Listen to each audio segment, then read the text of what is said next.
Stress doesn't break people. People break themselves by not knowing how to handle stress. There's a difference between someone who crumbles the moment pressure hits and someone who gets stronger when life gets harder. You see it everywhere. Some people fall apart when deadlines approach. Others thrive. Some people panic when problems pile up. Others stay calm and solve them one by one. The difference isn't luck. It isn't genetics. It's training. It's mindset. It's a decision to become unbreakable instead of staying fragile. Most people think stress is the enemy. They try to avoid it, eliminate it, run from it. But that's exactly why they break when it shows up. You can't avoid stress. It's part of life. It's part of growth. It's part of becoming stronger. The goal isn't to live stress-free. The goal is to become stress-proof. To build yourself so solid that pressure can't crack you. So focused that chaos can't distract you. So strong that when everyone else is falling apart, you're the one people look to for answers. This isn't about pretending stress doesn't affect you. This is about training yourself to use stress as fuel instead of letting it burn you down. It's about becoming the person who stays calm in the storm. Who thinks clearly when others panic. Who performs better under pressure, not worse. That kind of strength isn't born, it's built. And if you're ready to stop breaking and start rising, then you're ready to learn how to never break under stress. Chapter 1. Understand that most people break because they never trained for pressure. Most people break under stress because they've never prepared for it. They go through life expecting things to stay easy. And when pressure hits, they don't know how to respond. They panic. They freeze. They make terrible decisions. They fall apart. And then they wonder why they can't handle what life throws at them. The answer is simple. They never trained for it. They treated stress like an unexpected enemy instead of an inevitable reality that they needed to prepare for. Think about it this way. You wouldn't expect to run a marathon without training. You wouldn't expect to lift heavy weights without building up to it. You wouldn't expect to perform surgery without years of practice. But somehow people expect to handle major stress without any preparation. They think they'll just figure it out when it happens. But stress doesn't work that way. When you're in the middle of a crisis, when the pressure is on, when everything feels like it's falling apart, that's not the time to learn how to cope. That's the time to use what you've already built. The people who stay strong under pressure aren't naturally gifted.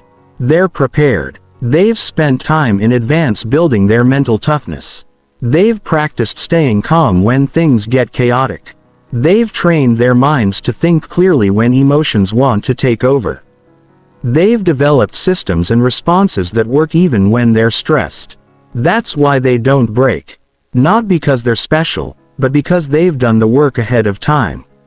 Stress reveals who you really are. It strips away all the pretense and shows your true character. If you've built yourself strong, stress will show your strength. If you've stayed weak, stress will expose that weakness. There's no hiding from it. There's no faking it. Stress is honest. It tells the truth about your preparation, your mindset, your habits, your discipline. And if you don't like what it reveals, then you know what needs to change. The biggest mistake people make is waiting until they're already stressed to start building stress tolerance. That's like waiting until you're drowning to learn how to swim. It's too late. The time to build your stress resistance is now while things are calm. The time to develop your coping strategies is before you need them. The time to strengthen your mind is while you have the mental space to do it properly. Every day you're not preparing is a day you're choosing to stay vulnerable. Every day you're not building mental toughness is a day you're setting yourself up to break when pressure comes. And pressure will come. It always does. Life doesn't ask if you're ready. It doesn't wait for convenient timing. It hits when it hits. And when it does, you'll either be prepared or you won't. You'll either stand strong or you'll crumble. The choice is yours. But you have to make it before the stress arrives. Training for stress doesn't mean creating unnecessary drama in your life. It means building habits that make you stronger. It means practicing discipline when it's hard. It means staying calm in small, stressful situations so you can stay calm in big ones. It means developing the mental muscles you'll need when the real tests come, because they will come. And when they do, you want to be ready. The people who never break under stress have one thing in common. They've made stress preparation a priority. They don't wait for life to force them to get stronger. They choose to get stronger while they have the chance. They practice mental toughness daily. They build resilience through small challenges. They develop confidence by proving to themselves that they can handle difficulty. And when the big storms hit, they're not surprised. They're not panicked. They're prepared. That's the difference between those who break and those who break through. Chapter 2. Build your stress foundation when life is calm. You build your stress foundation when life is calm, not when it's chaotic. This is the principle most people ignore. And it's exactly why they crumble when pressure hits. They think they can figure it out in the moment. But the moment of crisis is not the time to start building strength. It's the time to use the strength you've already built.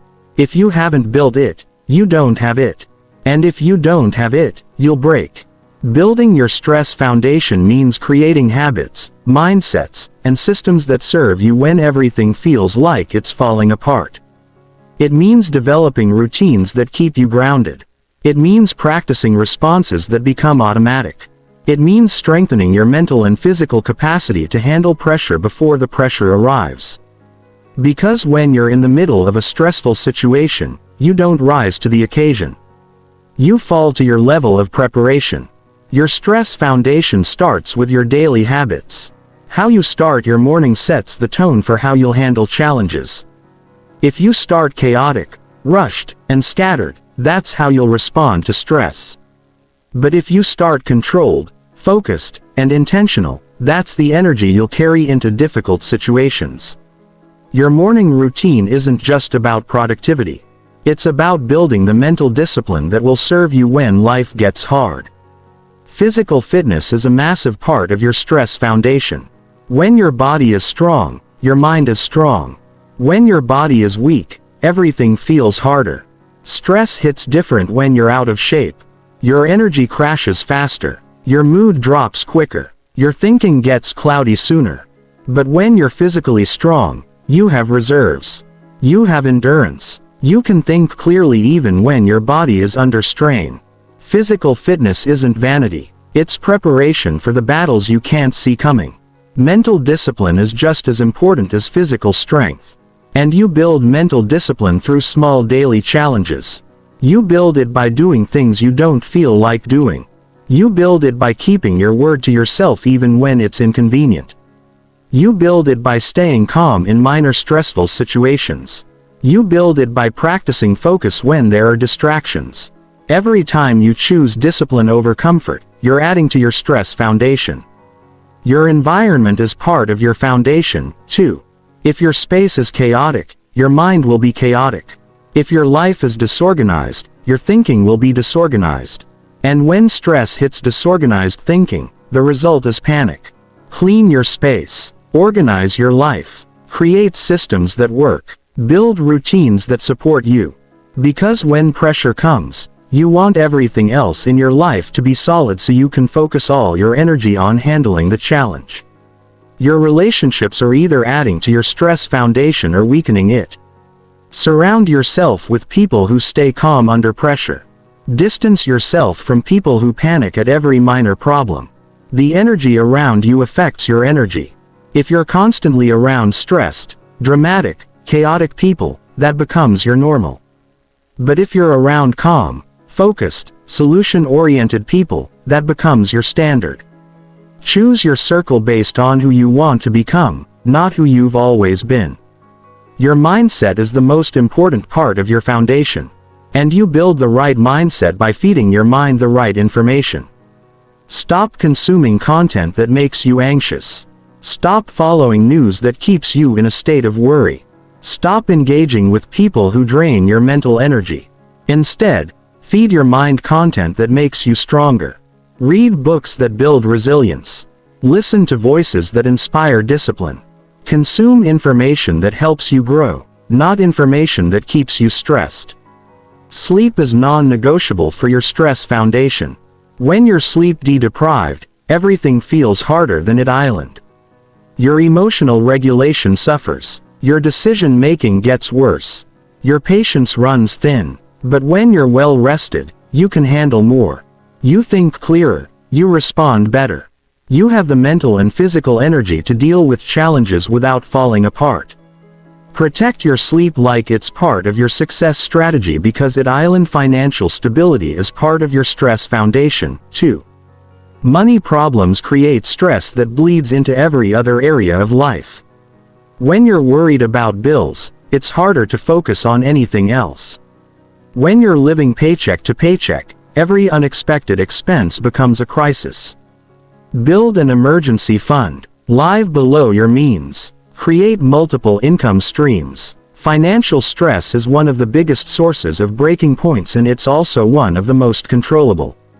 The key to building your stress foundation is consistency. You don't build it once and then forget about it. You build it daily through choices that strengthen you instead of weaken you. Every day you have the opportunity to add to your foundation or chip away at it. Every habit either makes you more resilient or more fragile. Every choice either prepares you for pressure or sets you up to break. Building your stress foundation isn't a project. It's a lifestyle. It's a commitment to becoming stronger every day so that when life tests you, you're ready. Chapter 3. Control your body first, then your mind will follow. When stress hits, your body reacts first. Your heart rate spikes. Your breathing gets shallow. Your muscles tense up. Your hands might shake. You start sweating. These aren't signs of weakness. They're normal physiological responses to perceived threat. But here's what most people don't understand. If you can control your body's response to stress, you can control your mind's response too. Your mind follows your body. If your body is calm, your mind can think clearly. If your body is chaotic, your mind will be chaotic too.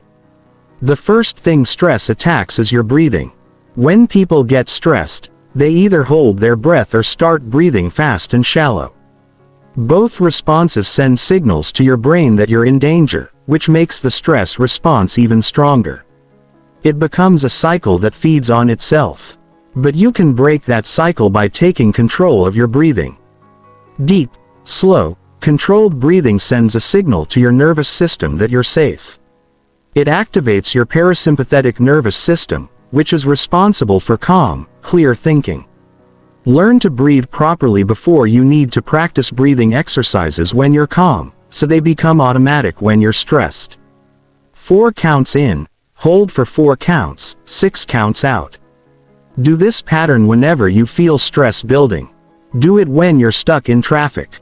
Do it before difficult conversations. Do it when you're facing deadlines. Your breath is the fastest way to hack your stress response, but only if you've practiced it enough that it becomes natural. Your posture affects your mental state more than you realize. When people get stressed, they hunch their shoulders.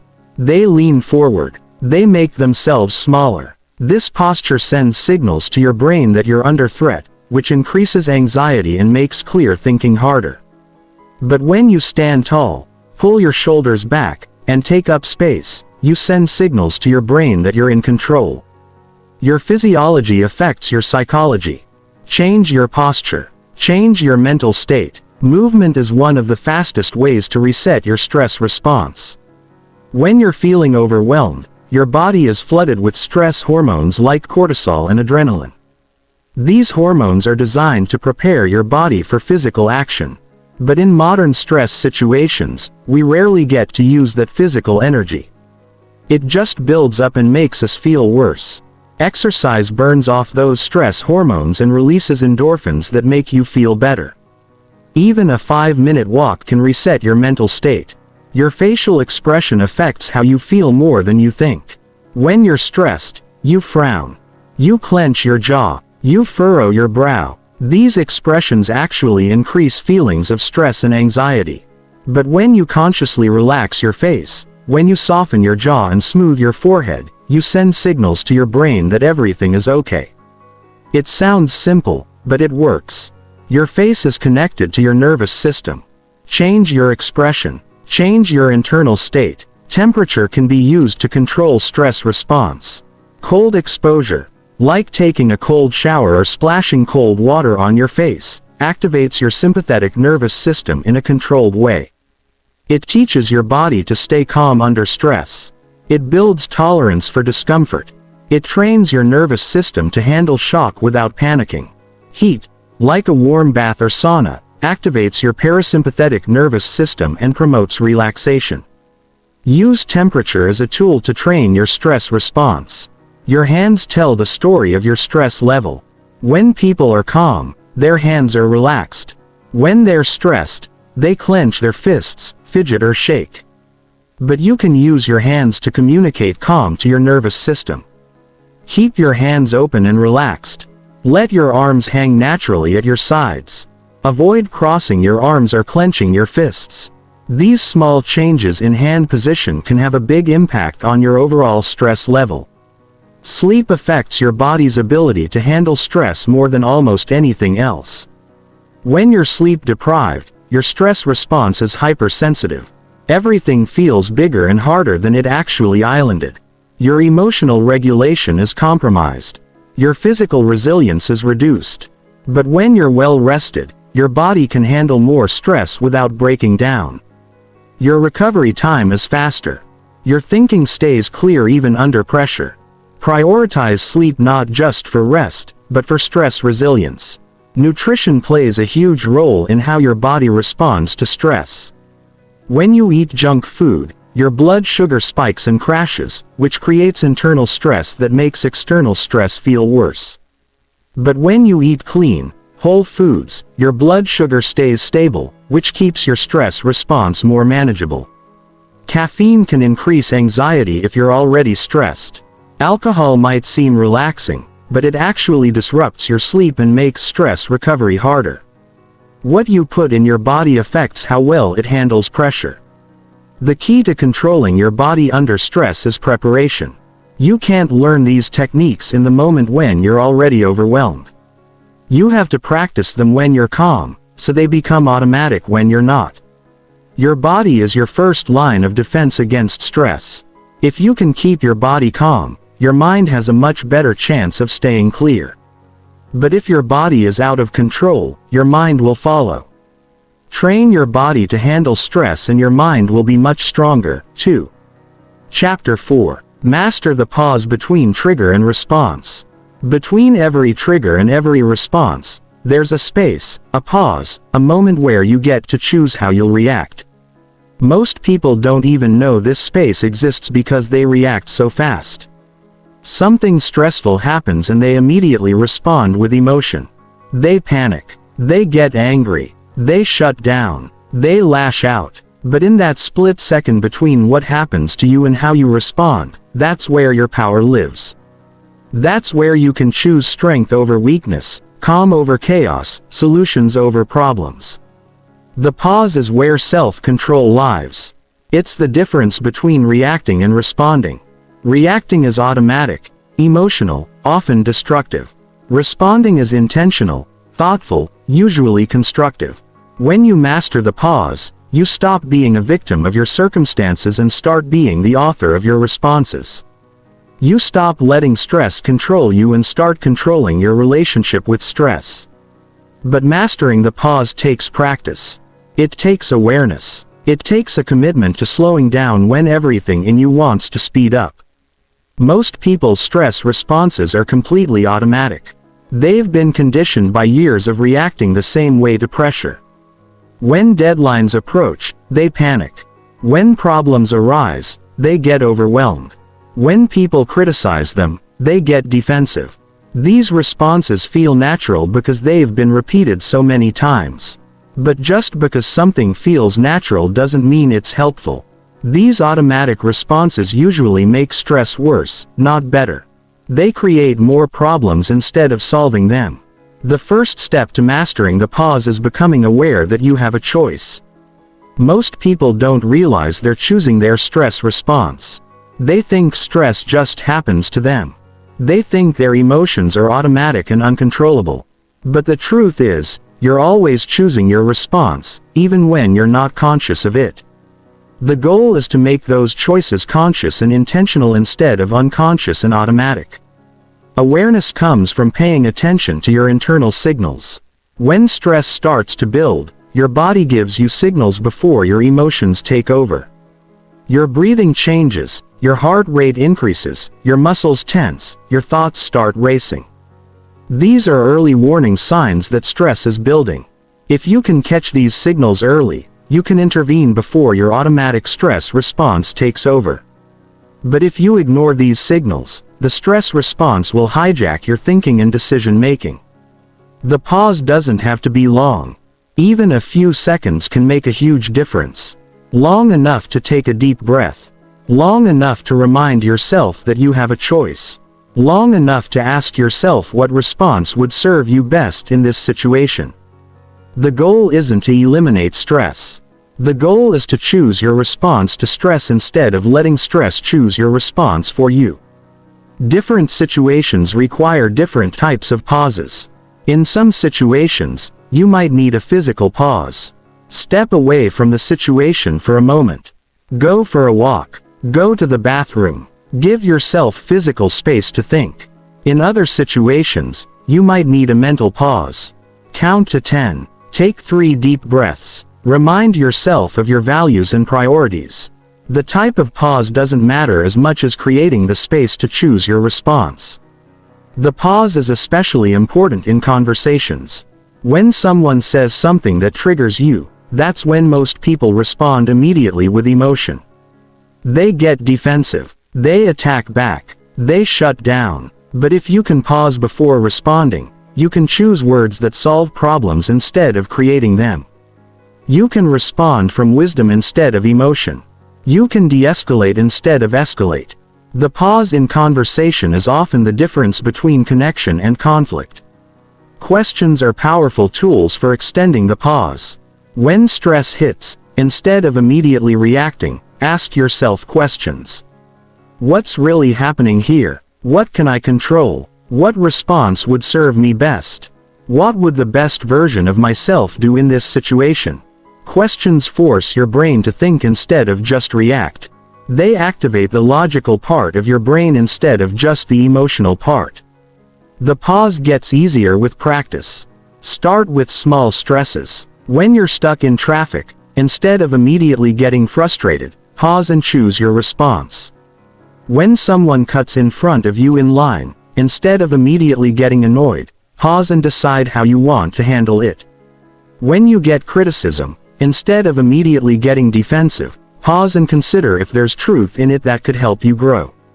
Practice the pause in low-stakes situations so it becomes automatic in high-stakes situations. The pause is not about suppressing emotions.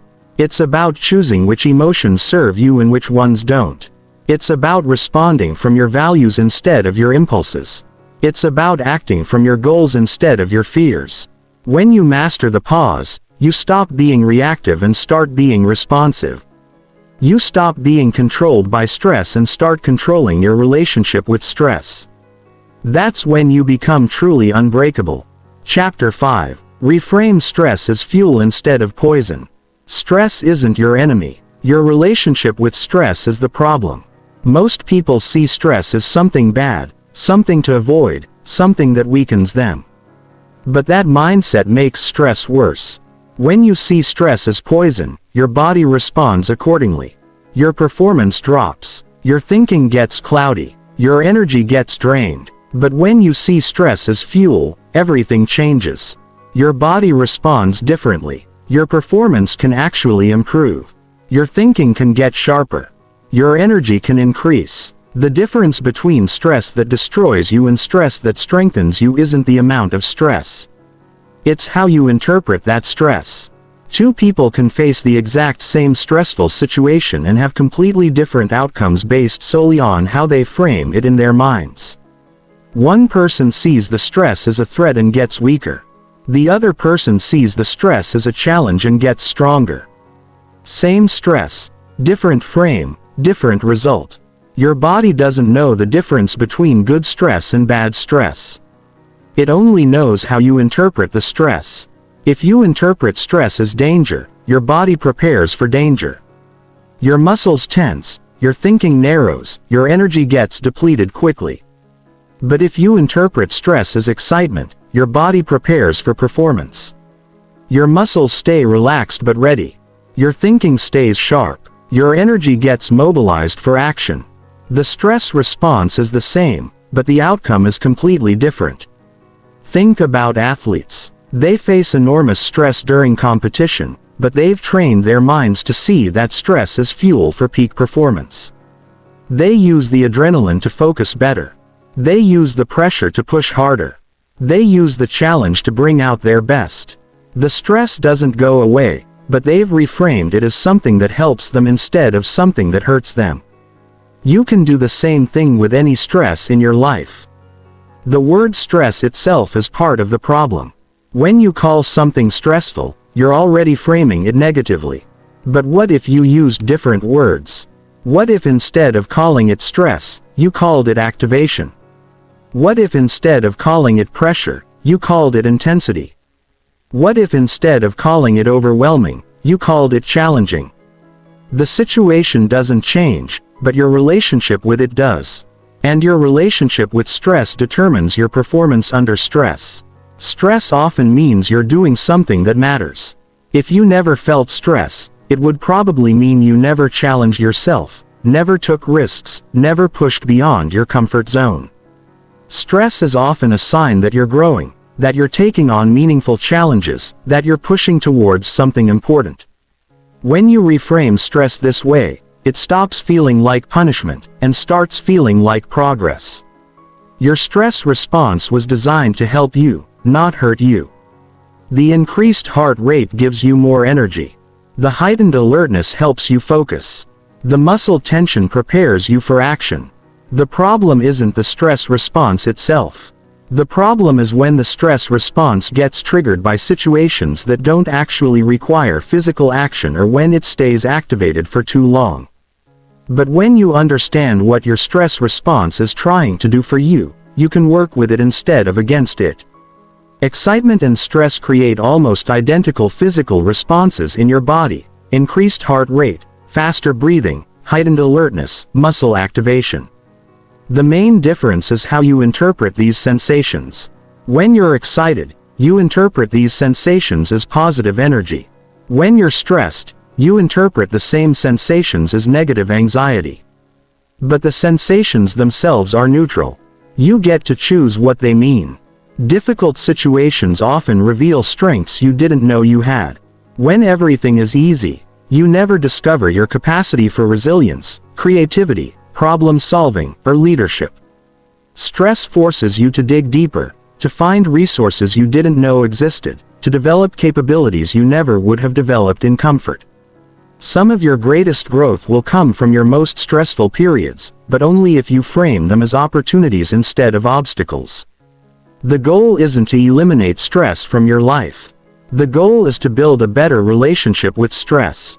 To see it as information instead of intimidation. To use it as energy instead of letting it drain your energy. To view it as a signal that something important is happening instead of a sign that something is wrong. When you change your relationship with stress, stress stops controlling you and starts serving you. Reframing stress takes practice. Your brain has been trained to see stress as negative probably for years or decades. You can't just decide to see it differently once and expect the change to stick. You have to consciously practice the new frame every time stress shows up. You have to catch yourself when you're using the old frame and deliberately shift to the new one. Over time, seeing stress as fuel instead of poison will become your default response. Chapter 6. Build stress tolerance through controlled exposure. You don't build stress tolerance by avoiding stress. You build it by exposing yourself to stress in controlled ways. Just like you build physical strength by lifting progressively heavier weights, you build mental strength by handling progressively more challenging situations. But most people do the opposite. They avoid anything that makes them uncomfortable and then wonder why they fall apart when real pressure hits. You can't build tolerance for something you never experience.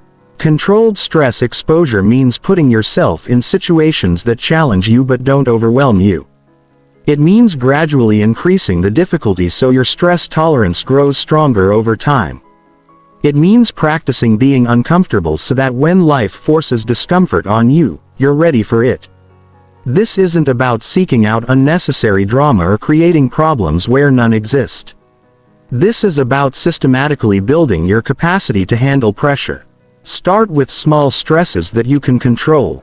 Take cold showers. The initial shock of cold water triggers your stress response, but you're in complete control. You can get out anytime you want. This teaches your nervous system that it can handle discomfort without panicking. It builds tolerance for physical stress while also building mental resilience. Every time you stay in that cold water when your body wants to escape, you're training your mind to push through discomfort. Public speaking is one of the best ways to build stress tolerance because it triggers multiple stress responses at once. Fear of judgment, performance anxiety, being the center of attention, but it's also completely safe. Nothing terrible will actually happen if you stumble over words or forget what you wanted to say. Start small. Speak up in meetings. Ask questions in group settings. Join a public speaking group. Gradually work up to bigger audiences and more important presentations. Each time you do it, your stress tolerance grows. Physical challenges build mental resilience. When you push your body beyond what feels comfortable, you're also training your mind to push beyond what feels comfortable. Run a little further than you want to. Lift a little more than feels easy. Hold a plank a little longer than your muscles want to. These physical challenges teach you that discomfort doesn't mean danger. They teach you that you can keep going even when it feels hard. That lesson transfers to every other area of life. Put yourself in situations where you might fail. Apply for jobs you're not sure you're qualified for. Start projects you're not sure you can finish. Have conversations you're not sure how to navigate. The goal isn't to fail. The goal is to practice handling the stress of uncertainty. To build tolerance for the anxiety that comes with putting yourself out there. Most people avoid these situations because they're afraid of failure. But avoiding failure also means avoiding growth. Time pressure is excellent stress training. Set tight deadlines for yourself. Give yourself less time than you think you need to complete tasks. Work with a timer running. Creates situations where you have to perform under time constraints. This builds your ability to think clearly when you're rushed. It teaches you to prioritize quickly and act decisively. It trains you to maintain quality even when you're pressed for time. These are skills that serve you in every high-pressure situation. Social stress is just as important to train as individual stress. Put yourself in social situations that challenge you. Network with people you don't know. Attend events where you'll be outside your comfort zone. Have difficult conversations with people you care about. Practice staying calm when others are emotional. Learn to hold your ground when people disagree with you. Social stress training builds confidence in your ability to handle interpersonal pressure. Financial stress can be trained too, but carefully. This doesn't mean being reckless with money. It means gradually taking calculated risks that stretch your comfort zone. Invest small amounts in things you believe in. Start a side business. Negotiate for better terms on contracts. Learn to be comfortable with some level of financial uncertainty. People who are terrified of any financial risk often stay stuck in situations that don't serve them because they can't handle the stress of change. The key to stress exposure training is progressive overload. Just like physical training, you start with weights you can handle and gradually increase the load. You start with stresses you can manage and gradually take on bigger challenges. If you jump into something too difficult, too fast, you'll get overwhelmed and potentially traumatized instead of strengthened. But if you never increase the difficulty, you'll never grow stronger. Recovery is just as important as exposure. After you expose yourself to controlled stress, you need time to recover and integrate the experience. Reflect on what you learned. Celebrate the fact that you handled something difficult. Let your nervous system return to baseline before taking on the next challenge. If you're constantly stressing yourself without recovery, you'll burn out instead of getting stronger. Track your progress. Notice how situations that used to stress you out no longer affect you the same way. Pay attention to how your stress tolerance has improved over time. Recognize that you can now handle things that would have overwhelmed you in the past. This awareness builds confidence and motivates you to keep pushing your limits. You start to trust your ability to handle whatever comes your way. The goal of stress exposure training isn't to become someone who feels no stress. The goal is to become someone who can function well under stress. Someone who can think clearly when pressure is high. Someone who can perform well when stakes are elevated. Someone who gets stronger from challenges instead of weaker. That kind of resilience isn't built in comfort. It's built through gradually exposing yourself to the very thing you want to master. Chapter 7. Make decisions faster when pressure is highest. When pressure is high, most people slow down their decision-making when they should be speeding it up. They overthink. They second-guess themselves. They wait for more information. They look for guarantees that don't exist. But in high-pressure situations, slow decisions are often bad decisions. The longer you wait, the fewer options you have. The more you hesitate, the more stress builds. The more stress builds, the cloudier your thinking becomes. It's a cycle that leads to paralysis. Fast decision-making under pressure isn't about being reckless. It's about being decisive with the information you have. It's about understanding that waiting for perfect information is usually impossible and always expensive. It's about making good decisions quickly rather than perfect decisions slowly. Perfect decisions don't exist, but good decisions made quickly are almost always better than perfect decisions made too late. Most people are afraid to make fast decisions because they're afraid of making the wrong choice. But in high-pressure situations, not making a decision is also a decision. It's a decision to let circumstances control your outcome, instead of taking control yourself. It's a decision to react instead of respond. It's a decision to be passive instead of active. The fear of making the wrong choice often leads to making no choice, which is usually the worst choice of all. Train yourself to make decisions with incomplete information. In most situations, you'll never have all the facts.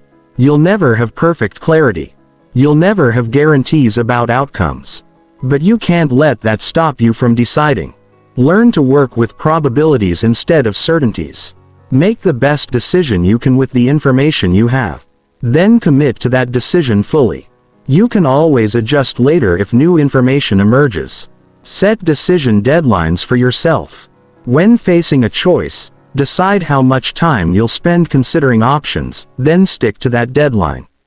This prevents endless deliberation that usually makes decisions harder, not easier. Most decisions don't improve significantly with more thinking time once you've considered the main factors. Additional thinking time often just creates more doubt and anxiety without adding real value. Use frameworks to speed up decision when pressure is high. Having a structured approach prevents your mind from spinning in circles. Ask yourself 3 questions. What are my options? What are the likely outcomes of each option? Which option best aligns with my values and goals? This simple framework can cut through complexity and emotional noise to get to the core of most decisions. Practice the 10-10 rule. How will I feel about this decision in 10 minutes? How about in 10 months? How about in 10 years? This perspective helps you separate immediate emotions from long-term consequences. Often what feels stressful in the moment won't matter at all in the bigger picture. But sometimes what seems like a small decision now will have major impacts later. This rule helps you allocate your decision-making energy appropriately. Distinguish between reversible and irreversible decisions. Some decisions can be easily changed later if they don't work out. These decisions should be made quickly because the cost of being wrong is low. Other decisions are much harder to reverse, like career changes, marriage, major investments. These deserve more consideration, but even irreversible decisions shouldn't take forever. Set an appropriate timeline based on the stakes and stick to it. Trust your intuition more than you think you should. Your subconscious mind processes information faster than your conscious mind. It picks up on patterns and connections that your rational mind might miss. When you've been in similar situations before, your intuition is often right. Don't ignore gut feelings just because you can't rationally explain them. But also don't rely on intuition alone. Use it as one data point among many. Limit your options to prevent decision paralysis. When facing too many choices, people often make no choice at all.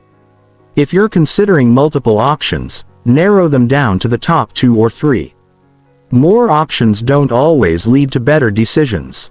They often lead to more stress and delay. Having fewer options makes comparison easier and decision-making faster. Make decisions based on your values, not your fears. When pressure is high, fear often drives decision-making. People choose options that feel safe rather than options that align with their goals. But decisions made from fear rarely lead to the outcomes you actually want. Ground your decisions in what you value most, what you want to create, where you want to go. Let your values be your guide. When pressure makes everything else unclear, accept that some decisions will be wrong, and that's okay. No one makes perfect decisions all the time. The goal isn't to never make mistakes. The goal is to make decisions quickly enough that you have time to correct mistakes when they happen. Fast decisions with course corrections are almost always better than slow decisions that come too late to matter. Build confidence in your decision-making by tracking your results. Keep a record of important decisions you make and how they turn out. You'll probably discover that your decisions are better than you think they are. Most people focus on their few bad decisions and forget about their many good ones. Seeing evidence of your decision-making ability builds confidence that helps you decide faster in future pressure situations. The ability to make good decisions quickly under pressure is one of the most valuable skills you can develop. It separates leaders from followers. It separates those who control their circumstances from those who are controlled by their circumstances. It separates those who thrive under pressure from those who crumble under pressure. Practice making faster decisions in low-stakes situations so you can make good decisions quickly when the stakes are high. Chapter 8. Create systems that work when you can't think clearly when stress is high. Your thinking gets compromised. That's just biology. Stress narrows your focus, impairs your memory, and reduces your ability to see the big picture. Your brain shifts into survival mode, which is great for immediate physical threats, but terrible for complex decision. That's why you can't rely on thinking your way through high-stress situations. You need systems that work even when your thinking doesn't. Systems are predetermined responses to predictable situations. They're scripts you follow when your brain doesn't want to cooperate. They're guardrails that keep you on track when stress tries to derail you. They're backup plans that activate automatically when your primary plans fall apart. Good systems don't require clear thinking to work. They work despite unclear thinking. They work because unclear thinking. Start with your most common stress triggers and create specific protocols for handling them. If deadlines stress you out, create a deadline management system that breaks big projects into small daily tasks. If difficult conversations stress you out, create a conversation framework that guides you through tough discussions. If financial pressure stresses you out, create a financial protocol that tells you exactly what to do when money gets tight. Systems remove the need to figure things out. In the moment when figuring things out is hardest, checklists are one of the most powerful stress management tools you can create. When your mind is overwhelmed, a good checklist keeps you moving forward systematically.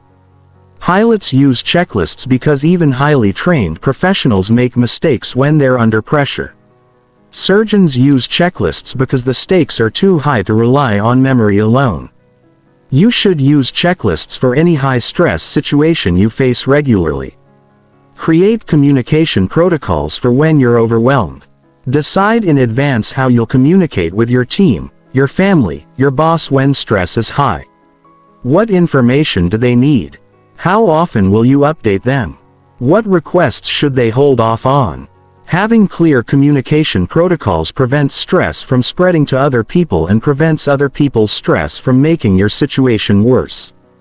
Build margin into all your systems. Assume things will take longer than expected. Assume problems will arise. Assume you'll need more resources than you think. Systems without margin break down as soon as anything goes wrong. But systems with built-in buffer can handle unexpected complications without falling apart. Margin is what makes systems resilient under pressure. Automate whatever you can so decisions don't pile up when you're stressed. Set up automatic bill payments so financial stress doesn't get worse because you forgot to pay something. Create email templates for common responses so you don't have to craft perfect messages when your mind is scattered. Batch similar tasks together so you're not constantly switching between different types of thinking. The fewer decisions you have to make when stressed, the better your remaining decisions will be. Have backup plans for your backup plans. Every system should have at least 2 ways to accomplish the same goal. If your primary approach fails, you immediately switch to your secondary approach without having to create a new plan under pressure. If your main income source gets threatened, what's your backup plan? If your primary way of managing workload breaks down, what's your alternative? Redundancy in systems prevents single points of failure. Create physical reminders that work when your memory doesn't. When stress is high, you forget things, important things. Write down your key priorities where you'll see them multiple times per day. Post your emergency protocols somewhere visible. Keep important phone numbers written down, not just stored in your phone. Physical reminders work when digital reminders fail. And when memory fails, design your environment to support good decisions when your willpower is low. When you're stressed, you default to whatever is easiest. If healthy food is easier to access than junk food, you'll eat healthier when stressed. If your workspace is organized, you'll work more efficiently when overwhelmed. If distractions are removed from your environment, you'll focus better when your mind wants to wander. Your environment should push you toward good choices automatically. Test your systems before you need them. Run through your protocols when you're calm to make sure they actually work. Identify gaps or problems when you have the mental capacity to fix them. Practice using your systems so they become automatic. Systems that look good on paper but haven't been tested in reality often fall apart when pressure hits. Testing reveals flaws and builds confidence. Keep your systems simple enough to use when you're not at your best. Complex systems require clear thinking to execute properly. But when stress is high, clear thinking is exactly what you don't have. Your systems should be simple enough that you can follow them even when you're tired, overwhelmed, or emotional. If a system requires peak mental performance to work, it's not a good system for high-stress situations. Document your systems so you don't have to remember them. Write down your protocols. Create step-by-step guides. Record video explanations for complex processes. When stress is high, your memory isn't reliable. But documented systems work even when your memory doesn't.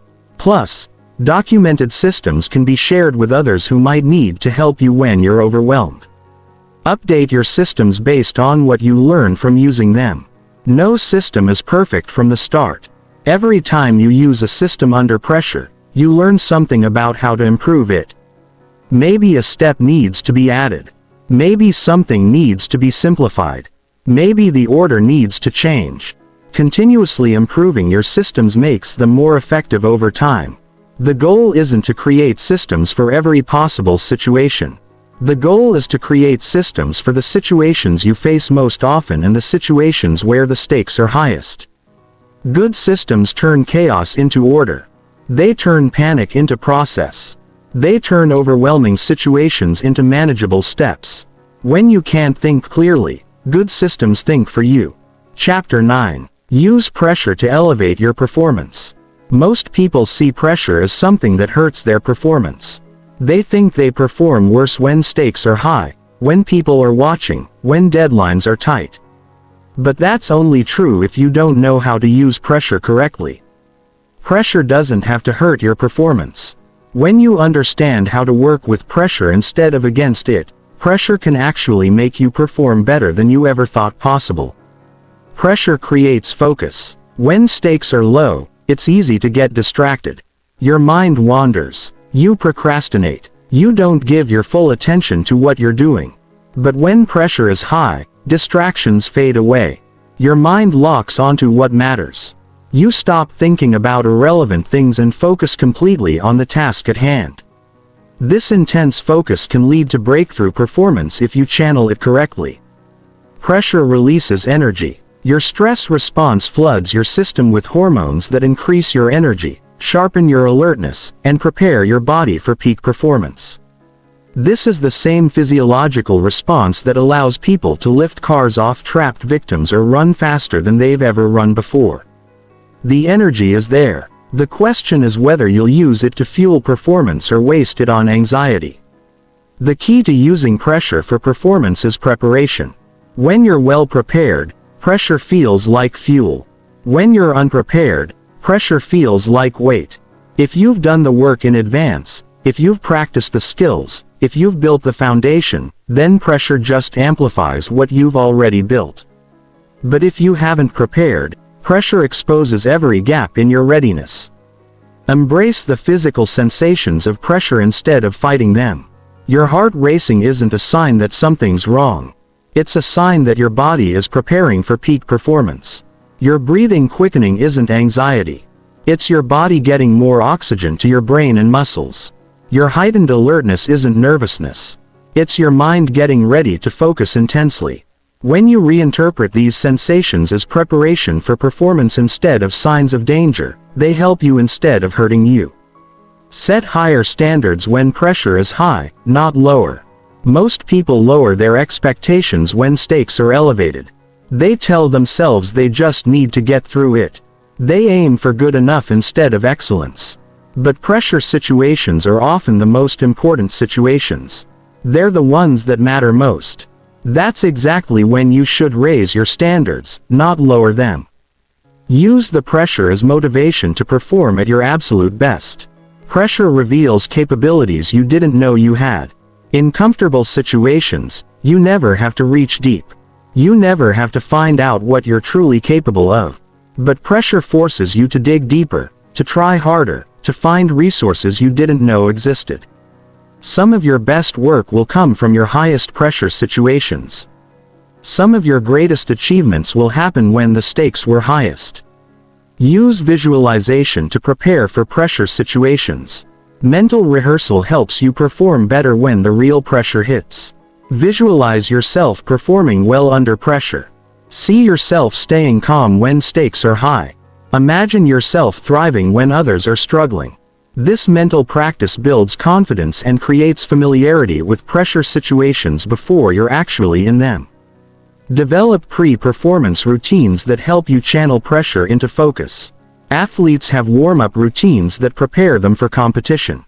Musicians have practice routines before performances. Surgeons have preparation protocols before operations. Create your own routines for high-pressure situations. These routines help you transition from normal energy to peak performance energy. Practice performing under artificial pressure. Create high-stakes practice situations where you can learn to use pressure without real consequences. Time yourself completing tasks. Practice in front of other people.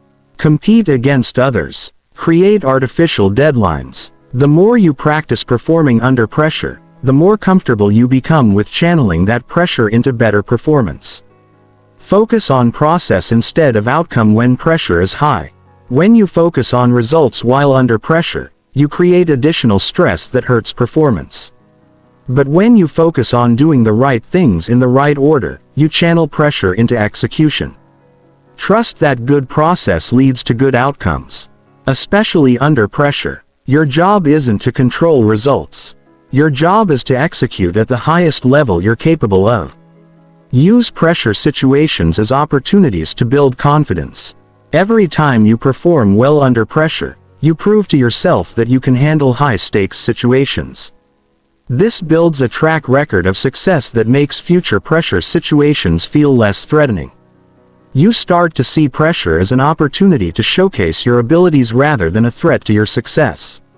Remember that pressure is often a sign that something important is happening. If there's no pressure, it probably means the situation doesn't matter much. But if pressure is high, it usually means you're working on something significant. You're in a position where your performance matters. You have an opportunity to make a real impact. That's not something to fear. That's something to embrace. The biggest difference between those who crumble under pressure and those who thrive under pressure isn't talent or luck. It's mindset. Those who thrive have learned to see pressure as an ally instead of an enemy. They've learned to use the energy that pressure creates instead of being overwhelmed by it. They've learned that their best performances often come when the stakes are highest. You can learn these same skills. You can turn pressure into your competitive advantage. Chapter 10. Become the eye of the storm others turn to. When chaos erupts around you, you have a choice. You can add to the chaos or you can become the calm center that others gravitate toward. You can let stress spread through you or you can stop stress from spreading through you. The people who never break under stress don't just survive difficult situations. They become the stabilizing force that helps everyone else survive too. They become the eye of the storm. Being the eye of the storm isn't about being emotionless or disconnected. It's about being grounded when everyone else is spinning. It's about thinking clearly when everyone else is panicking. It's about staying focused on solutions when everyone else is focused on problems. It's about bringing calm energy to situations that desperately need calm energy. This isn't just about your own stress management. This is about becoming someone others can rely on when everything feels like it's falling apart. Calm is contagious, but so is panic. When you walk into a stressful situation with panicked energy, you make everyone more stressed. When you walk into the same situation with calm energy, you help everyone think more clearly. Your energy affects the energy of everyone around you. If you want to help others handle stress better, you have to handle your own stress first. You can't give what you don't have. People look for leaders when stress is high. They look for someone who seems to know what to do.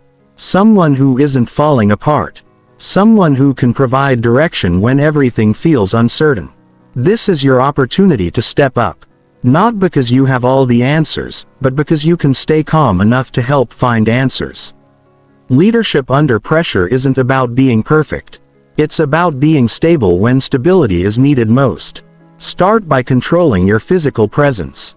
When stress is high, your body language sends signals to everyone around you. If you're tense, fidgeting, or moving erratically, you communicate anxiety to others. But if you're relaxed, still, and moving with purpose, you communicate calm. People read your body language before they hear your words. Make sure your presence communicates the energy you want to create in the room. Speak slower when everyone else is speaking faster. When stress is high, people tend to talk quickly, interrupt each other and rush through conversations. But if you deliberately slow down your speech, you force others to slow down too. You set a different pace for the interaction. Slow speech communicates thoughtfulness and control. It signals that you're not panicked, which helps others feel less panicked, too. Ask clarifying questions when everyone else is making assumptions. Stress makes people jump to conclusions. They assume the worst. They react to incomplete information. They catastrophize situations before understanding what's actually happening. But if you take the time to ask good questions, you help everyone get clarity about what's real and what's speculation. Questions slow down the rush to judgment and create space for better thinking. Focus conversations on what can be controlled when everyone else is focused on what can't be controlled. Stress makes people fixate on worst-case scenarios and factors outside their influence. But you can redirect attention to actionable steps. What can we do right now? What resources do we have? What's our next step? This kind of thinking moves groups from panic to problem solving. Stay solution-oriented when everyone else is problem-oriented. In stressful situations, it's easy to get stuck analyzing what went wrong, who's to blame, or how bad things might get. But dwelling on problems doesn't solve problems. Keep bringing the conversation back to solutions. What are our options? What would work best? How do we move forward? Solution-focused thinking creates momentum and hope. Listen more than you speak when emotions are high. When people are stressed, they often need to be heard more than they need to be advised. Sometimes the most helpful thing you can do is create space for others to express their concerns without trying to fix everything immediately. Active listening helps people feel understood, which often reduces their stress level, and helps them think more clearly, make decisions when others can't decide. Stress often creates decision paralysis. People get overwhelmed by options or afraid of making the wrong choice. If you can stay clear-headed enough to make reasonable decisions, you help the group move forward. You don't have to make perfect decisions. You just have to make good enough decisions quickly enough to maintain momentum. Communicate what you know and what you don't know. In stressful situations, people often want more information than anyone actually has. Instead of pretending to know things you don't know, be clear about what information is solid and what's still uncertain. This honesty builds trust and helps others calibrate their responses appropriately. Take care of immediate needs first. When stress is high, people sometimes ignore basic needs like food, water, rest, or breaks. But these needs affect everyone's ability to think clearly and handle pressure. Making sure everyone's basic needs are met isn't just being considerate. It's helping the group maintain the physical and mental resources needed to handle the situation effectively. Follow up after the crisis passes. Being the eye of the storm isn't just about performing during the crisis. It's also about helping process what happened afterward. Check in with people who were affected. Acknowledge the difficulty of what everyone went through. Capture lessons learned. Help the group build resilience for future challenges. The way you handle the aftermath affects how people remember the experience and how prepared they'll be for next time. Remember that being the eye of the storm is a choice you make in each moment. You don't have to be perfect at it. You don't have to be the strongest or smartest person in the room.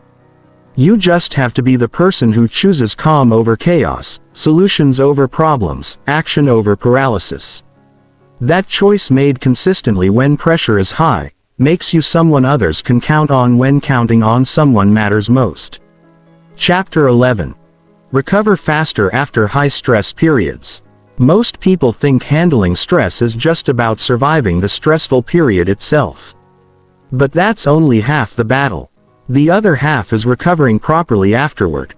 How you recover from stress determines whether you get stronger or weaker from the experience. It determines whether you build resilience or burn out. It determines whether you're ready for the next challenge or still depleted from the last one. Recovery isn't optional, it's essential, and most people do it wrong. Poor recovery after stress keeps you in a weakened state. You never fully return to baseline. You never restore your resources. You never process what happened. So when the next stressful situation hits, you're starting from a depleted position instead of a strong one. This is how people get overwhelmed by challenges they should be able to handle. This is how stress accumulates until it becomes unbearable. This is how strong people slowly become weak people. Good recovery does the opposite. It not only restores you to your previous level, it actually makes you stronger than you were before. This is called post-traumatic growth. The stress doesn't just damage you, it builds you. But this only happens if you recover correctly. If you give your mind and body what they need to not just heal, but improve. If you process the experience in a way that builds wisdom instead of just relieving pain, the first phase of recovery is immediate decompression. Right after a high-stress period, your nervous system is still activated. Your stress hormones are still elevated. Your mind is still racing. You need to consciously shift from high alert mode to recovery mode. This doesn't happen automatically. You have to deliberately signal to your body that the threat is over and it's safe to begin restoration. Physical decompression starts with breathing. When stress is high, your breathing becomes shallow and rapid. Even after the stressor is gone, your breathing often stays restricted. You have to consciously return to deep, slow breathing. This activates your parasympathetic nervous system, which is responsible for rest and recovery. Spend at least 10 minutes focusing on nothing but slow, deep breaths. This is the fastest way to begin shifting from stress mode to recovery mode. Movement helps process stress hormones out of your system. During high stress, your body produces cortisol and adrenaline to fuel emergency action. But if that energy isn't used physically, those hormones stay in your system and keep you activated longer than necessary. Light exercise like walking, gentle stretching, or easy swimming helps metabolize stress hormones and signals to your body that the emergency is over. Sleep becomes absolutely critical during recovery periods. This isn't the time to push through on less sleep. This isn't the time to catch up on work by staying up late. Your brain needs sleep to process the stress experience, consolidate what you learned, and restore neurotransmitter balance. Sleep is when your body repairs stress damage and builds resilience for future challenges. Prioritize sleep during recovery like your future stress tolerance depends on it, because it does. Nutrition during recovery should focus on restoration, not convenience. Stress depletes vitamins, minerals, and other nutrients that your body needs to function optimally. Junk food might provide temporary comfort, but it doesn't provide the raw materials your body needs to recover. Focus on nutrient-dense whole foods. Increase your intake of vitamin C and B complex, magnesium, and omega-3 fatty acids.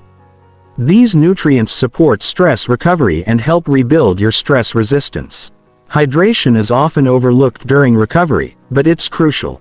Stress increases your body's need for water. Dehydration makes recovery slower and less complete. It affects your energy levels, cognitive function, and mood. Make sure you're drinking more water than usual during recovery periods.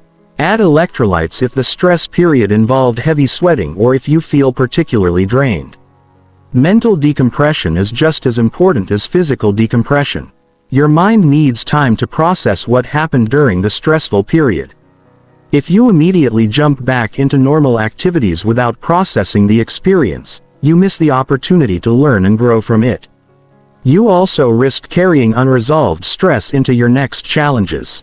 Set aside time for reflection, journaling, or talking with someone you trust about what you experienced. Avoid making major decisions during the initial recovery period. Your judgment is often impaired immediately after high stress. You might be more pessimistic than usual, more risk-averse, or more likely to make emotion-based choices. Give yourself at least a few days of recovery before making important decisions. Your perspective will be clearer once your stress response has fully deactivated. Gradually return to normal intensity rather than jumping back to full speed. Many people make the mistake of immediately returning to their regular pace after a stressful period. But your system needs time to readjust. Start with easier tasks and lower intensity activities. Gradually increase the demands on yourself as you feel your energy and resilience returning. This prevents secondary stress from overwhelming your recovery process. Social recovery is important, too. High stress often requires you to isolate or focus intensely on the challenge at hand. During recovery, reconnect with people who support and energize you. Spend time with friends who make you laugh. Have conversations that aren't about the stressful situation you just went through. Social connection helps restore your emotional balance and reminds you that life exists beyond the crisis you just managed. Practice gratitude for your stress resilience. Take time to acknowledge that you handled a difficult situation. Recognize the strength you showed. Appreciate the skills you used. This isn't about being arrogant. It's about building confidence in your ability to handle future challenges. Every time you successfully navigate stress, you're proving to yourself that you're capable of more than you might have thought. Extract lessons from the experience while it's still fresh. What worked well? What would you do differently next time? What resources proved most valuable? What warning signs did you notice? What surprised you about your own response? Capturing these insights while they're still clear helps you handle similar situations better in the future. It turns stress into education. Set boundaries during recovery. Well-meaning people might want to immediately pile on new responsibilities or opportunities while you're coming down from a high-stress period. But recovery requires saying no to additional demands until you're genuinely restored. Protecting your recovery time isn't selfish. It's strategic. It ensures you'll be stronger for whatever comes next. Monitor your recovery progress rather than assuming you're fine. Pay attention to your energy levels, sleep quality, mood, and stress tolerance. Notice whether you're genuinely returning to baseline or just pretending to be recovered. If recovery is taking longer than expected, extend the recovery period rather than pushing through. Incomplete recovery sets you up for problems with the next stressful situation. Create recovery rituals that help you transition back to normal life. These might include activities that bring you joy, practices that help you feel grounded, or routines that restore your sense of normal rhythm. Having specific recovery rituals makes the transition more intentional and complete. It signals to your mind and body that the stress period is truly over and normal. Life is resuming. The goal of recovery isn't just to feel normal again. The goal is to feel stronger than you were before the stress hit. To have more confidence in your abilities, to have better strategies for handling pressure, to have deeper resources to draw from. To be more resilient, more capable, more unbreakable. That kind of recovery doesn't happen by accident. It happens by being as intentional about recovery as you are about performance. Chapter 12. Build long-term stress immunity through consistent practice. Stress immunity isn't built in moments of crisis. It's built through consistent daily practices that strengthen your resistance over time. Just like physical immunity protects you from diseases you haven't encountered yet, stress immunity protects you from pressures you can't predict, but this immunity doesn't develop automatically. It requires deliberate ongoing effort to build and maintain. Most people only think about stress management when they're already overwhelmed. By then, it's too late to build immunity. You build immunity during the calm periods. So, you're protected during the storms. Think of stress immunity like physical fitness. You don't get fit by working out once when you need to move something heavy. You get fit by training consistently over time so your body is ready for whatever physical demands arise. Stress immunity works the same way. You build it through daily practices that strengthen your mental and emotional resilience. You develop it through small, consistent actions that may seem insignificant individually, but create powerful protection when combined over time. Daily meditation is one of the most effective ways to build stress immunity. Even 10 minutes of daily meditation measurably changes your brain's response to stress. It increases gray matter in areas associated with emotional regulation. It reduces activity in the amygdala, which is responsible for fear responses. It strengthens the prefrontal cortex, which handles executive functions like decision and impulse control. These changes don't happen overnight, but they're dramatic when sustained over months and years. But meditation doesn't have to be sitting cross-legged chanting. It can be any practice that trains your attention and builds your ability to observe your thoughts without being controlled by them. Walking, meditation, breathing exercises, progressive muscle relaxation, mindful eating. The specific technique matters less than the consistency. The goal is training your mind to stay present and calm regardless of external circumstances. Physical exercise builds stress immunity at the cellular level. Regular exercise literally changes how your body responds to stress hormones. It makes you more sensitive to the beneficial effects of moderate stress while making you more resistant to the harmful effects of chronic stress. It improves your body's ability to return to baseline after stress. It increases production of neurotransmitters that promote calm and well-being. Exercise is like a vaccine against stress weakness. The type of exercise matters for stress immunity. Cardiovascular exercise builds your body's ability to handle physiological stress.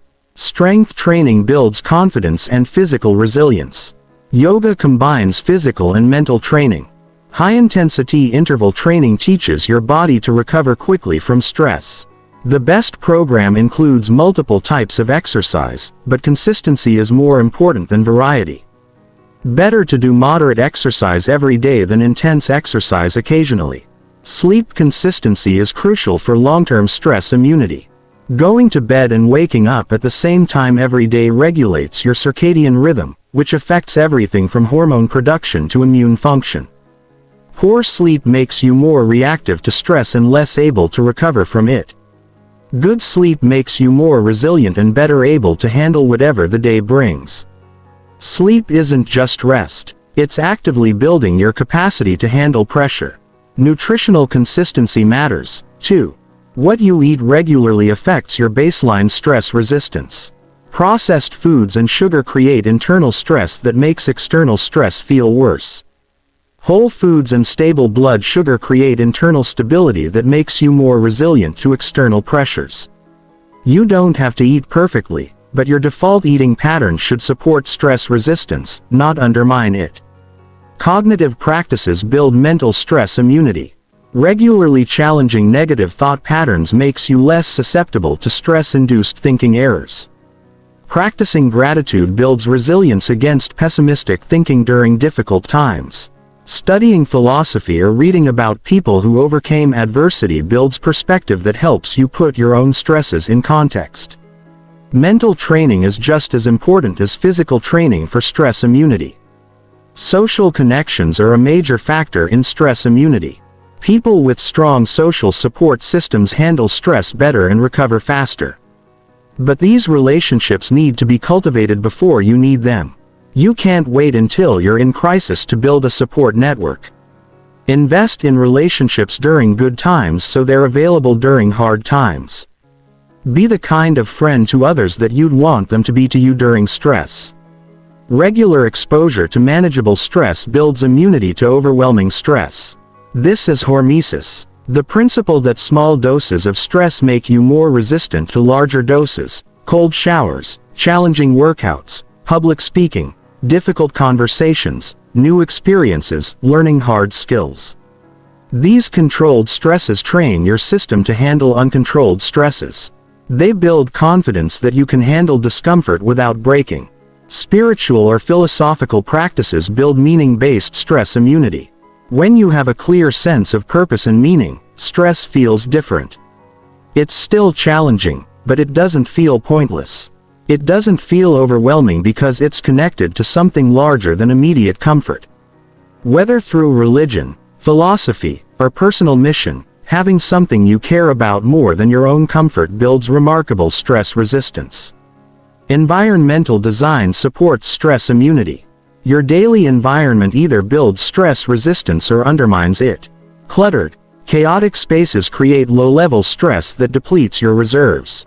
Clean, organized spaces support mental clarity and emotional calm. Natural light and plants reduce stress hormones.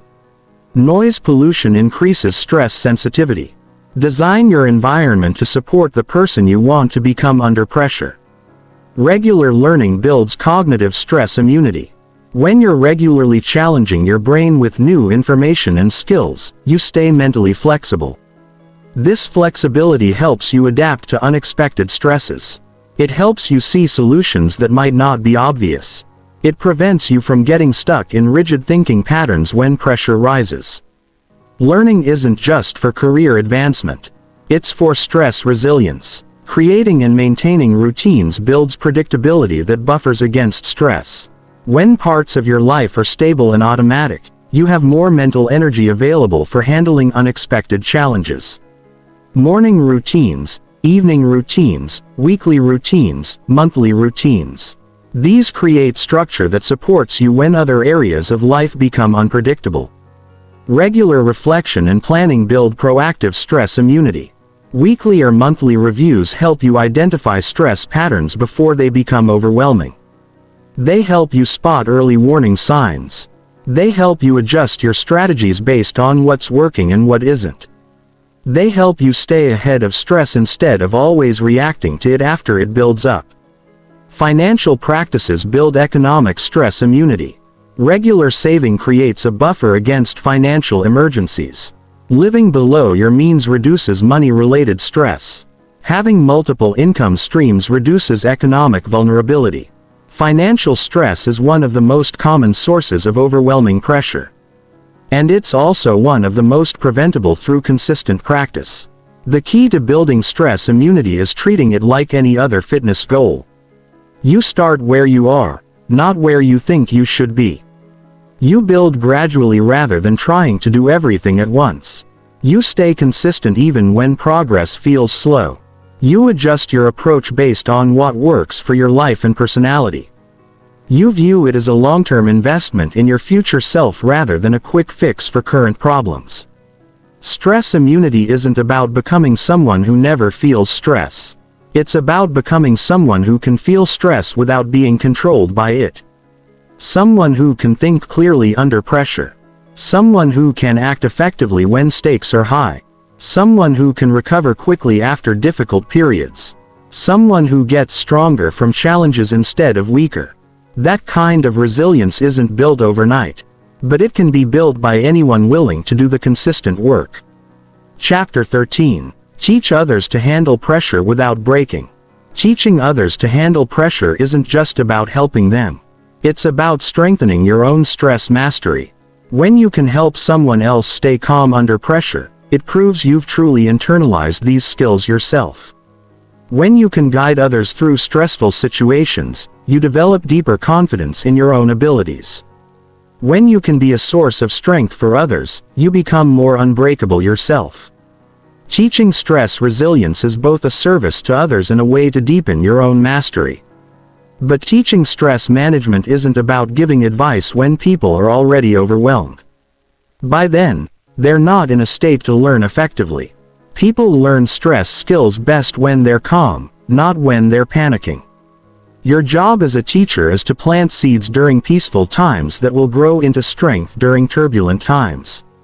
You teach through example, through conversations, and through creating environments where others can build their own resilience. Start by modeling the behavior you want to teach. People learn more from what they observe than from what they're told. When you stay calm in stressful situations, others notice. When you make clear decisions under pressure, others see it's possible. When you recover well after difficult periods, others learn that resilience is real. Your example gives others permission to believe they can handle pressure, too. You teach best by being the kind of person others want to become. Create psychological safety for others to practice stress skills. People need to feel safe to make mistakes while they're learning. If someone is afraid they'll be judged for not handling pressure perfectly, they'll avoid challenging situations altogether. But if they know you'll support them regardless of how they perform, they'll be willing to stretch themselves. Psychological safety is the foundation that allows people to develop real stress tolerance instead of just stress avoidance. Teach the fundamentals when people are calm, basic breathing techniques, simple mindfulness practices, the importance of sleep and exercise, how to recognize early stress signals. These basics seem obvious, but most people have never learned them systematically during calm moments. Help people build these fundamental skills so they're available when pressure rises. Foundation skills need to be practiced before they're needed. Help others identify their personal stress patterns. Everyone responds to stress differently. Some people get angry, some get withdrawn, some get scattered, some get paralyzed. Help people recognize their own patterns so they can intervene early. When someone understands their unique stress response, they can prepare for it. They can develop personalized strategies that work with their nature instead of against it. Teach decision-making frameworks rather than specific decisions. You can't make decisions for others, but you can teach them how to make better decisions themselves. Teach them to pause before reacting. Teach them to distinguish between what they can and can't control. Teach them to consider long-term consequences, not just immediate relief. These frameworks help people navigate any stressful situation, not just the current one. Practice stress scenarios together in low-stakes situations. Role-play difficult conversations. Simulate pressure situations. Create artificial deadlines. Practice problem solving under time constraints. This allows people to experience stress in a controlled environment where they can experiment with different responses. It builds familiarity with pressure so it feels less threatening when it occurs naturally. Teach the importance of preparation, not just reaction. Most people only think about stress management when they're already stressed. But the real work happens during preparation.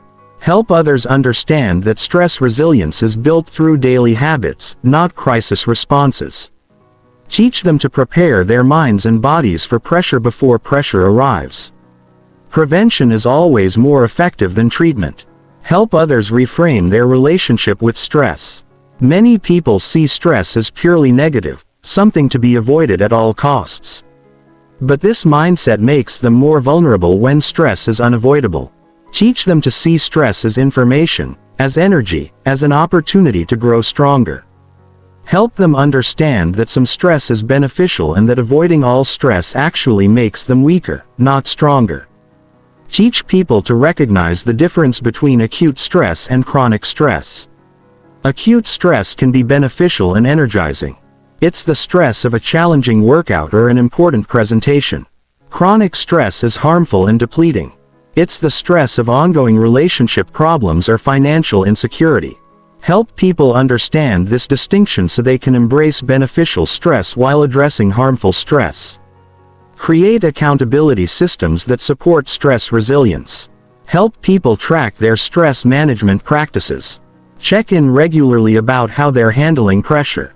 Celebrate improvements in stress tolerance. Provide gentle correction when they fall back into old patterns. Accountability helps people stay consistent with practices that build resilience over time. Teach recovery skills alongside stress management skills.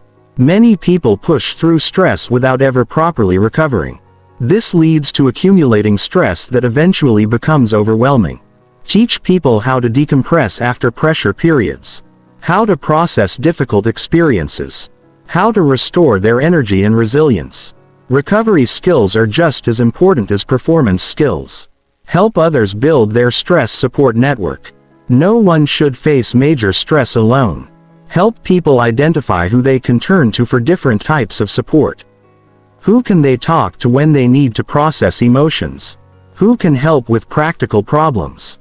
Who can provide perspective when they're too close to a situation? A strong support network is a crucial part of stress resilience. Teach people to trust their own stress resilience. Many people underestimate their ability to handle pressure. They focus on times they struggled and forget times they succeeded. Help people recognize their own strength. Remind them of pressures they've already survived. Point out growth they might not have noticed. Confidence in their own resilience helps people approach challenges with strength instead of fear. Avoid rescuing people from manageable stress. It's tempting to jump in and solve problems for others, especially people you care about. But constantly rescuing people from stress prevents them from building their own resilience.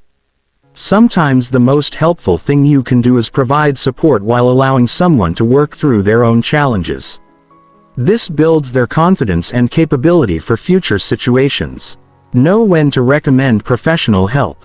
Some stress situations require more support than you can provide. Trauma responses, severe anxiety, depression, and other mental health challenges often need professional intervention. Part of teaching stress resilience is recognizing when someone needs more help than peer support can provide. Knowing your limits as a teacher protects both you and the people you're trying to help.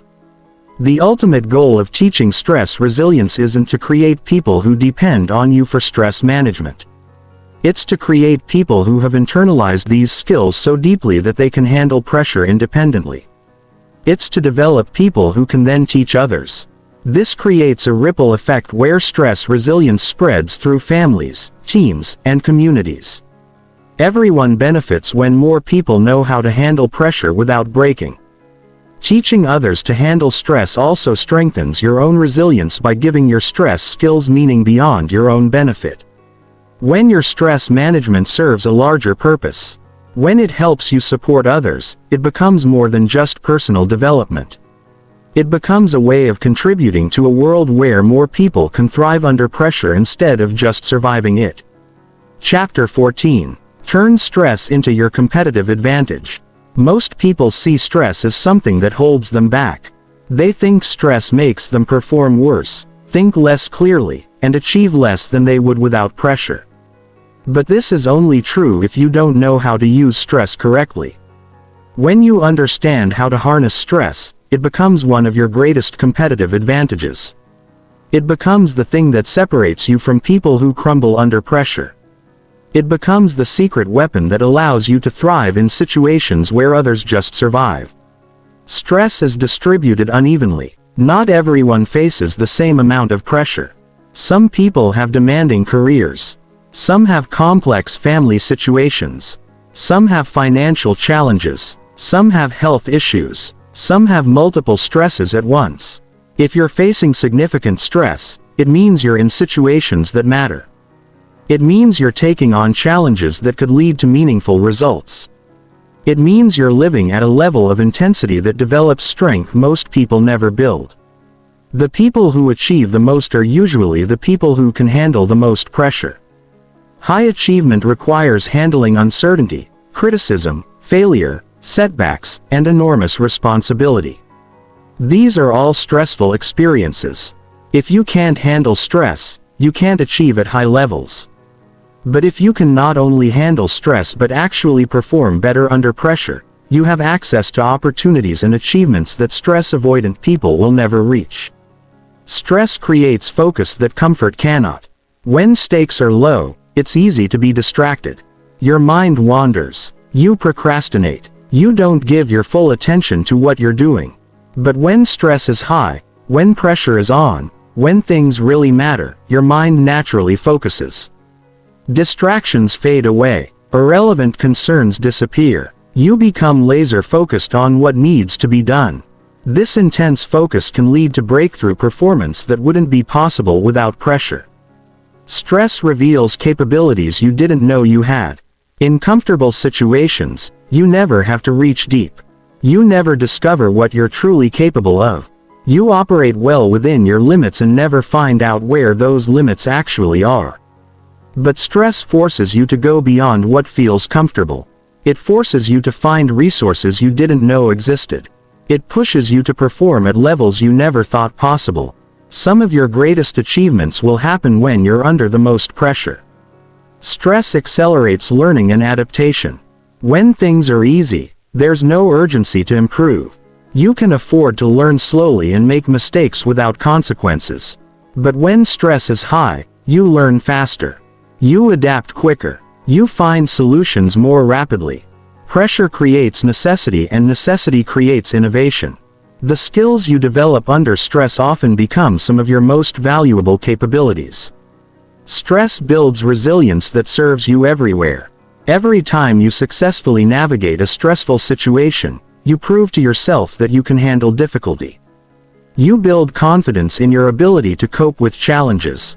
You develop emotional toughness that serves you in every area of life. This resilience becomes a competitive advantage not just in specific situations but in your overall approach to life. You become someone who moves toward challenges instead of away from them. Stress situations often have less competition. Most people avoid high-pressure environments. They choose the easier path, the safer option, the more comfortable alternative. This means there's often less competition in the most challenging situations while everyone else is crowding into the comfortable spaces. You have opportunities with less competition because you're willing to handle the pressure that others avoid. Stress develops problem-solving skills under pressure. Anyone can solve problems when they have unlimited time and resources. But the ability to find solutions quickly under pressure is rare and valuable. Stress forces you to think creatively, prioritize effectively, and act decisively. These problem-solving skills under pressure become a massive competitive advantage in any field where quick thinking matters. Stress teaches you to perform when it counts. Practice is important, but game-time performance is what matters. Some people perform well in practice, but fall apart when stakes are high. Others actually perform better when pressure is on. If you can be someone who rises to the occasion, who performs best when it matters most, you have an enormous advantage over people who wilt under pressure. Stress situations often offer the biggest rewards. High stress usually corresponds with high stakes. The most stressful opportunities are often the ones with the biggest potential payoffs. If you can handle the pressure, you get access to rewards that people who avoid stress never see. The biggest promotions, the most profitable ventures, the most meaningful achievements often come with significant stress attached. Your willingness to handle that stress becomes your ticket to bigger rewards. Stress builds leadership capabilities. People look for leaders who can stay calm under pressure, make decisions when stakes are high, and guide others through difficult situations. If you can be that person, if you can be the one others turn to when stress is high, you naturally develop leadership influence. This leadership capability becomes valuable in every area of life, from career advancement to family dynamics to community involvement. Stress tolerance becomes more valuable as challenges increase. As the world becomes more complex and fast-paced, the ability to handle pressure becomes increasingly rare and valuable. While technology handles many routine tasks, the uniquely human ability to think clearly and act effectively under stress becomes more important, not less. Building exceptional stress tolerance is an investment in a capability that will only become more valuable over time. Stress experiences create compelling stories and credibility. People respect those who have been through difficult situations and emerged stronger. Your stress experiences, when handled well, become part of your personal story and professional credibility. They demonstrate your resilience and capability in ways that comfortable experiences never could. This credibility opens doors and creates trust that wouldn't exist otherwise. The key to turning stress into competitive advantage is changing your relationship with it. Instead of seeing stress as something that happens to you, see it as something you can use. Instead of viewing pressure as a threat, view it as an opportunity. Instead of trying to minimize stress, learn to optimize your performance under stress. This mindset shift alone gives you an advantage over people who are still fighting against stress instead of working with it. Develop systems and practices that help you perform better under pressure. Not just cope with pressure. Learn to use the energy that stress creates. Practice making better decisions when stakes are high. Train yourself to focus more intensely when pressure rises. Build habits that help you recover quickly from stressful periods so you can handle the next challenge at full strength. Document your stress successes to build confidence in your stress capability. Keep track of difficult situations you've handled well. Record lessons learned from high-pressure experiences. Notice patterns in how you perform under stress. This documentation serves as evidence that you can handle pressure, which builds confidence for future challenges. Seek out appropriate levels of stress instead of avoiding all stress. This doesn't mean creating unnecessary drama or taking reckless risks. It means choosing challenges that stretch you. It means taking on responsibilities that require you to grow. It means putting yourself in situations where you can develop and demonstrate your ability to perform under pressure.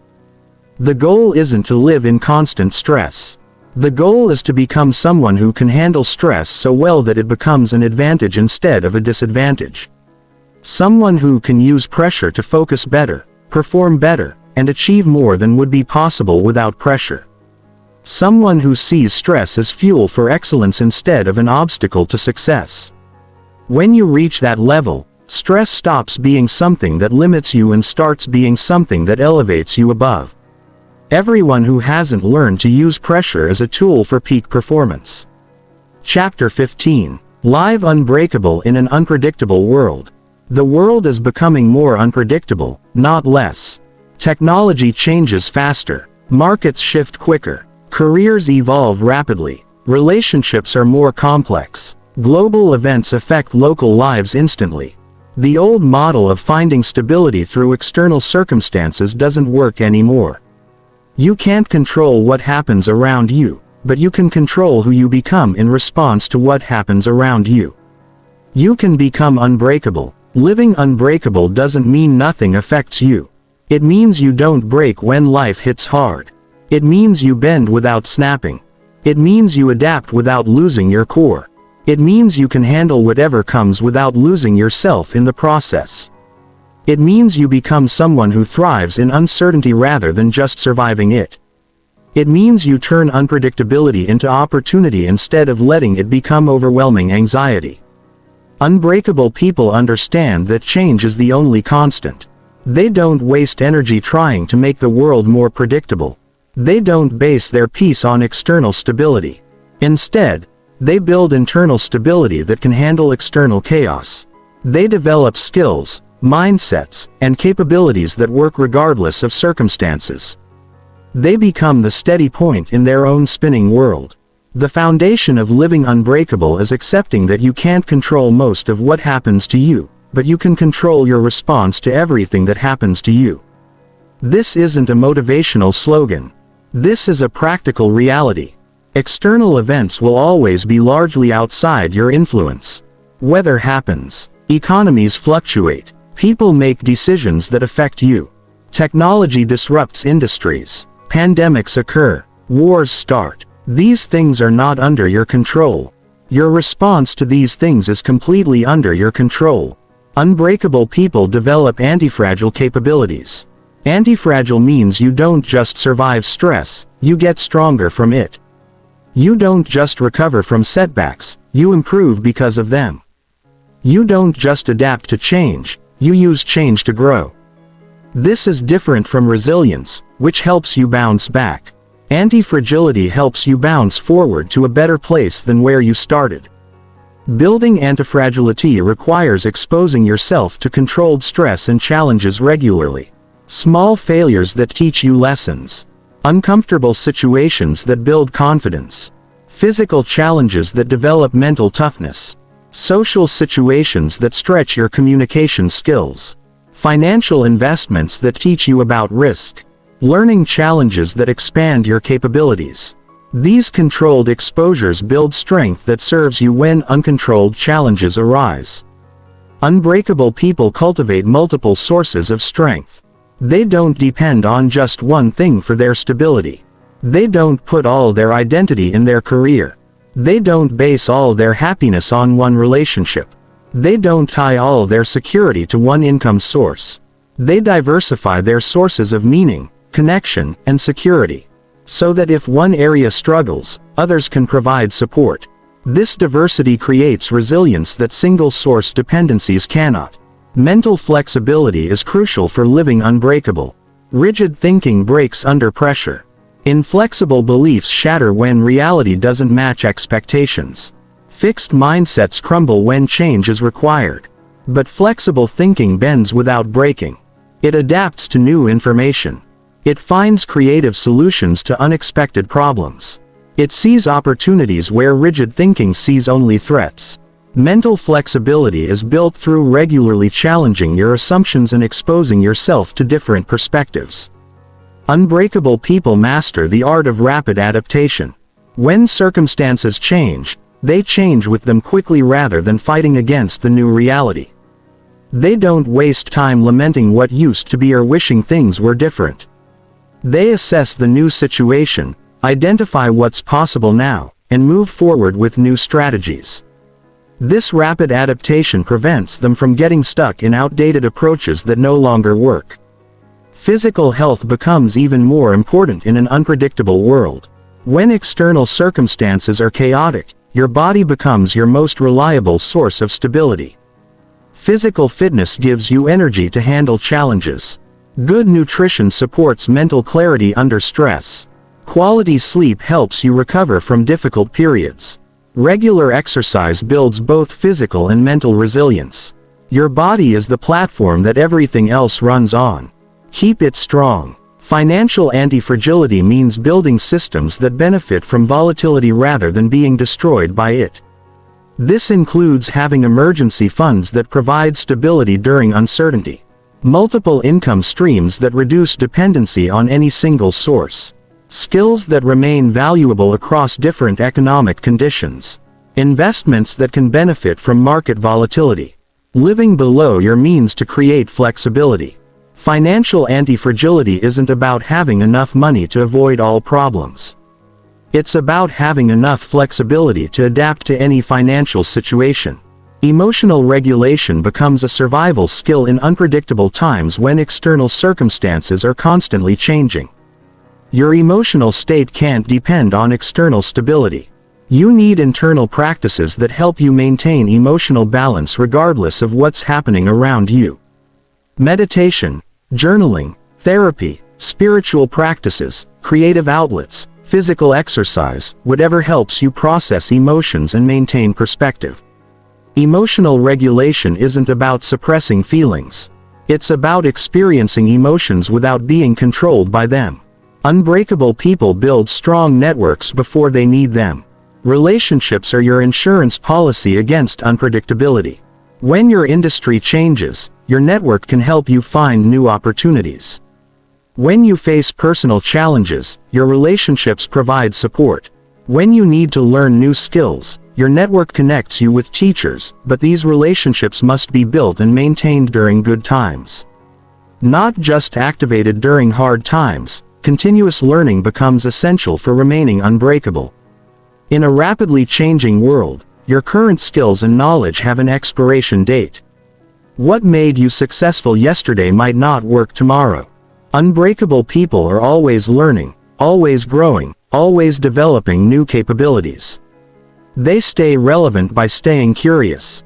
They maintain their value by constantly adding new value to themselves. Unbreakable people develop a growth mindset about challenges. Instead of seeing difficulties as evidence that something is wrong, they see difficulties as evidence that they're growing. Instead of viewing setbacks as failures, they view setbacks as feedback. Instead of seeing uncertainty as threatening, they see uncertainty as opportunity.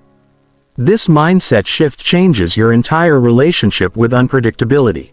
It transforms chaos from something that happens to you into something that strengthens you. Purpose becomes your anchor in an unpredictable world. When everything else is changing, having a clear sense of purpose provides direction and meaning. Purpose helps you make decisions when options are unclear. It gives you motivation when circumstances are difficult. It provides identity when external roles change. Purpose isn't just about career or big life goals. It's about understanding what matters to you and why, so you can navigate any circumstance with clarity. Unbreakable people practice radical acceptance of reality while maintaining agency over their response. Acceptance doesn't mean passivity. It means clearly seeing what is rather than wasting energy on what should be or what used to be. From that clear perception of reality, you can make effective choices about how to respond. Fighting against reality depletes energy that could be used for adaptation and growth. The practice of living unbreakable is daily. It's built through small choices made consistently over time. Choosing growth over comfort, choosing adaptation over resistance, choosing response over reaction, choosing learning over defending, choosing connection over isolation. These daily choices compound into a life that can handle whatever unpredictability brings. Living unbreakable doesn't mean your life becomes easy. It means you become strong enough to handle a difficult life. It means you develop capabilities that work regardless of circumstances. It means you build internal resources that can't be taken away by external events. It means you become someone who doesn't just survive uncertainty but uses uncertainty as fuel for becoming stronger, wiser, and more capable. The world will continue to be unpredictable. Technology will keep changing. Economies will keep shifting. Politics will keep evolving. Natural disasters will keep occurring. Personal challenges will keep arising. But if you've built yourself to be unbreakable, these changes become opportunities for growth rather than threats to your stability. You become someone who moves toward uncertainty rather than away from it. Because you know that uncertainty is where strength is built, where opportunities are found, and where the unbreakable separate themselves from those who still depend on external circumstances for their internal peace.